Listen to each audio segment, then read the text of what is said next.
Okusinziira ku byalabikira mu byava mu kubala abantu okwakolebwa omwaka guno, Uganda erimu abantu obukadde 45 kyokka ku bano ebitundu 5 n'obutundutundu 5 bavubuka abatasukka myaka 17 ate ng'ebitundu 22 n'obutundutundu 7 bavubuka abali wakati w'emyaka 18 n'abiri naye nga bangi tebalina mirimu.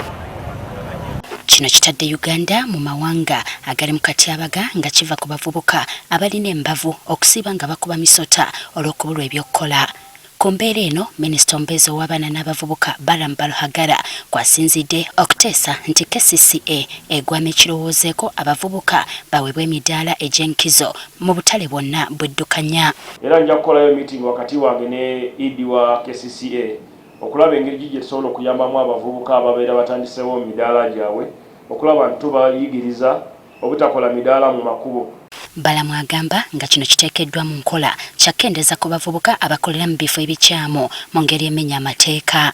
Juzi nasanga omuvubuka ng'akoze omudaala wakati wali ku Leirwe ng'aguteese wakati w'ekkubo ku UBA ng'ateesewo omudaala ne mubuuza kati okola kimbu muzeeyi ndi mu kweyiya. So tujagezako okubalaga bwe balina okuteeka emidaala nawe batalina kuyiribira. So obuyiribi bulungi naye tuyiribire mu bifo ebiri gazetted.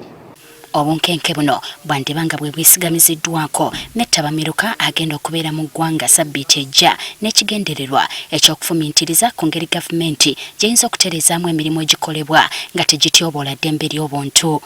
Kulaba nti tugonjoola ngeri ki gavumenti gy'esobola okukola wamu n'ebitongole ebyannakyewa ne abasuubuzi ne gavumenti ya Uganda kulaba nti mu kuba nti tukola emirimu gyaffe nga bizinesi tetulinnyirira ddembe ly'abantu oba ddembe ly'obuntu. Tukitegedde nti waliwo amateeka agaabagibwa wabula nga tegakola kimala kutaasa abantu banyigirizibwa nga bali ku mirimu kale nga kigwana kwogerebwako n'okutereezebwa. Waliwo n'amateeka agali ku mutendera gw'ensi yonna nga UN Guiding Principles on Business and Human Rights. N'olwekyo amateeka ago ng'eggwanga nga Uganda waliwo agamu ge tukozeeko kati nga National Action Plan on Business and Human Rights, Ministry of Gender, Labour and Social Development yakola etteeka eryo nga etteeka eryo lirina akakwate ku UN Guiding Principles on Business and Human Rights. Mbona amateeka kuba musiga nsimbi nago galimu ebirumira bingi. Nti tetunnaba kubeera nti tukola ennongoosereza ezeetaagisa mu mateeka gaffe etteeka eryo ery'omutendera gwa Africa EU Guidelines on Land-Based Investments okulaba nti bayinvesita bonna abakoze enkulaakulana yonna ku ttaka bagezaako nnyo okulaba nti tebatyoboola ddembe ly'abantu oba n'obutonde.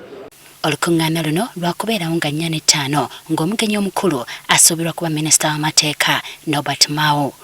Jesle Nakibule agafeeyo ku Spark TV.